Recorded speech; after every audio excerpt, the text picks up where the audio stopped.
बदलिब Bhubaneswar master canteen छकर ना एने आज सूचना देइछंती गृह और नगर उन्नयन मंत्री कृष्णचंद्र महापात्र। मंत्री कहिछंती ओडिशा रे ओडिया अस्मिता को गुरुत्व दियाजिबो। इंग्रेज को अमलरू रहितिबा किछि मुख्य स्थान ना परिवर्तन आवश्यकता रही एने विचार विमर्श चली। जदि ना परिवर्तन हेब तेबे ओडिशार बरपुत्रंक नारे हेब ना आउ काहा नारे हेब से संपर्क में मुख्यमंत्री मोहन माझी निष्पत्ति नेबे।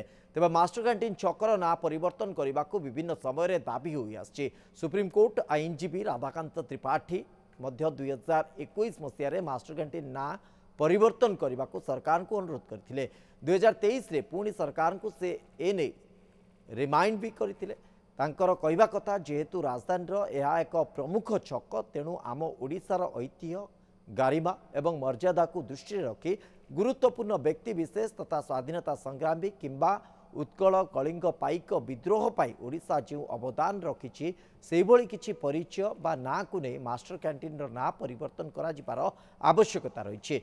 से मास्टर कैंटीन छक ना परिवर्तन को नहीं भुवनेश्वर बासिंदा भितर मिश्र प्रतिक्रिया देखा मिली।